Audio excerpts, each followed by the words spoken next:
Hi, welcome back to the channel. Today we're going to be doing a guitar tutorial on a piece called Inspiracao, which is by Garoto, a Brazilian virtuoso guitarist of last century. And this is a intermediate to advanced level piece, but certainly a great entry point into Garoto's music. Garoto was a fundamental instrumental player in the evolution of samba, choro, bossa nova in Brazil, and his music is really incredible. This one's more of a reflective piece, which is going to provide an entry point for some of the players that listen to this channel who are interested in playing really authentic Brazilian music by an authentic Brazilian guitarist. So if you want to hear this piece, I did record it last week and it's on the link above, or have a look on my channel. I'll also link in the description. And if you'd like to be able to download the music, have access to an interactive track and print the music, you can join LGM members at the link above. And so I've got a lot of lessons on my blog, and the YouTube videos are really provide instruction for everybody. But if you want to go into a little bit more depth, and I've also got a lot of courses on my blog as well, LGM members might be something you might consider. Anyway, let's get stuck in.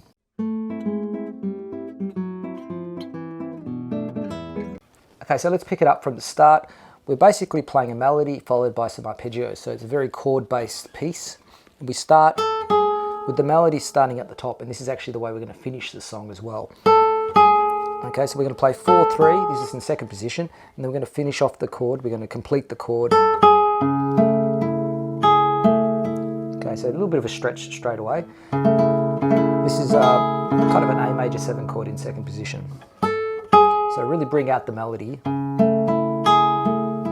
Okay, and you can kind of be quite lyrical and rubato about the whole thing. So you wouldn't necessarily play it like a Giuliani study. It's fairly relaxed. Okay, then we're going to go back to the A, and then we're going to play the F sharp with a bar.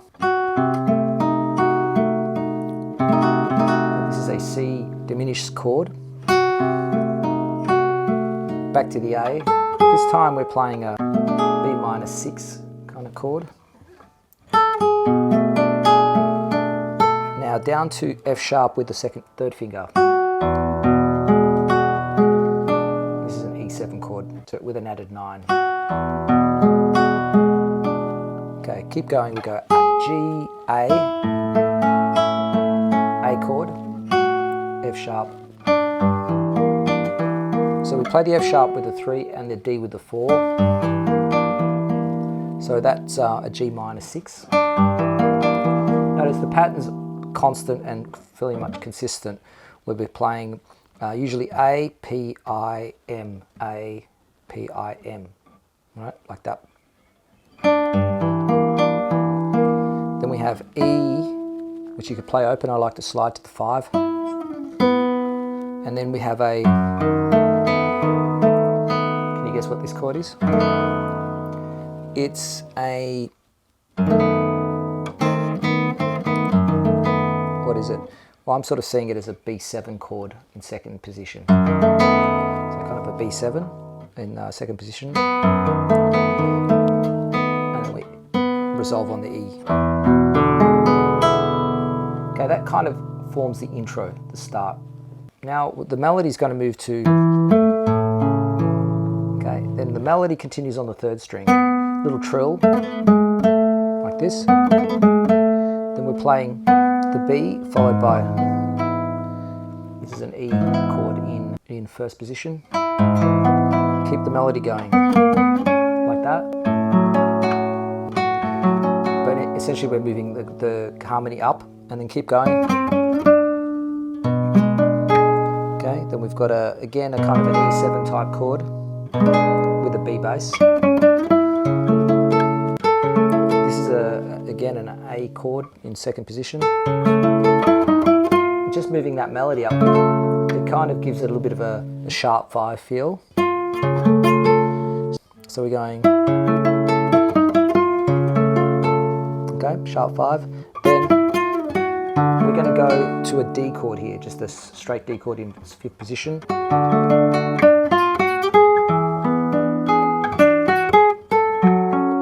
Okay, now another little melody, and then we're going to go to C sharp. This chord is like a B back to our E7 chord. Now we're going to go E sharp 7. It's really E sharp diminished or F diminished. Back to our F sharp minor chord. Back to our D chord. Slide. This melody's happening in the second string. Slide from our G sharp to E, and then A chord in second position. So I tend to linger on that a little bit. Keep going down to E chord. A sharp diminished. B minor 7. Little trill there. Okay. Even though you want to slide with the 2, you have to really slide with the 4.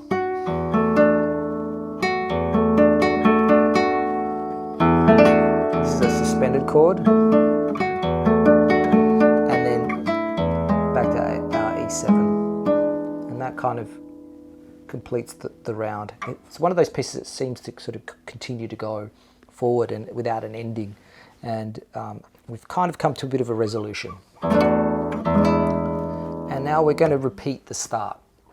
So I'll just quickly play through that.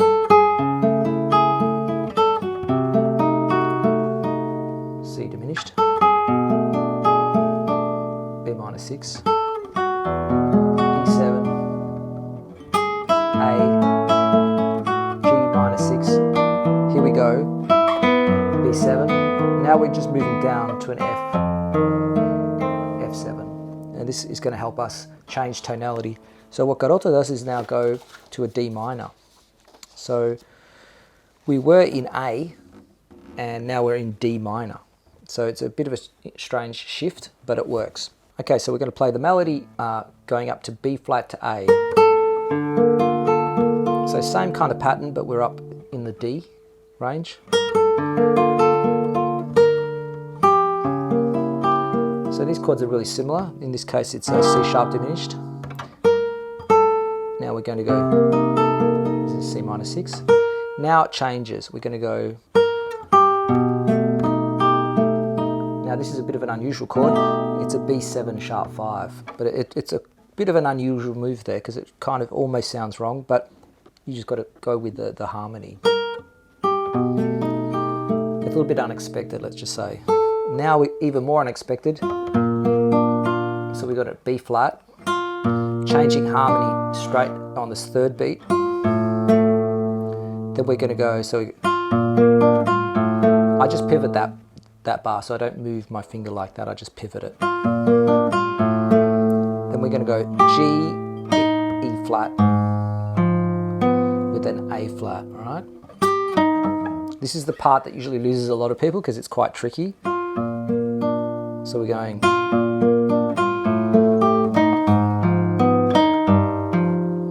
okay, so it's like an A flat minor 6 to a G sharp 5.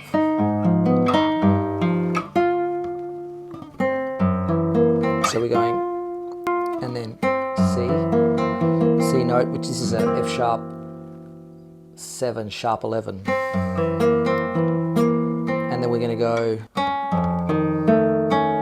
F7 sharp 5.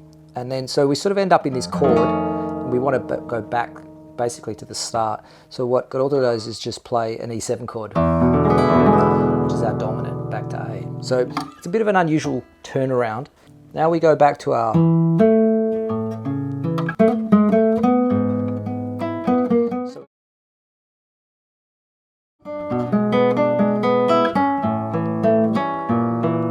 okay, and we're finally at the coda. So the second time through, you might want to push through that section a little quicker. Okay, so we've started the... Now normally we would go... In this case we're going to go... Just keep the melody going up. So we're going to go B diminished, B sharp diminished. Okay, sort of F minor 7 type chord. D diminished, and then... which is a E sus chord. And this little pattern continues for a little while. So you're going to A, M, then thumb again.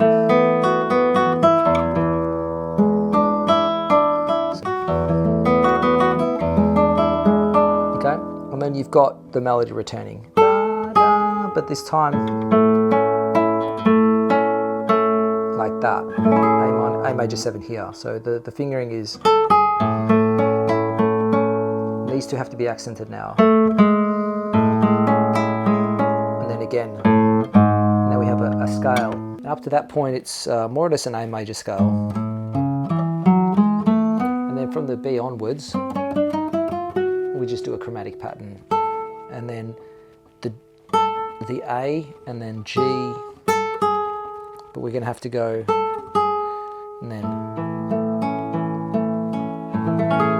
it finishes with the A major chord. So as I mentioned at the start, you need to find a way to play it lyrically and keep a focus on the melody, and the arpeggios, the other notes in the chords, the chord tones are just going to support that movement and that kind of sung-like nature of this piece. It's called Inspiration, so it has sort of a reflective mood.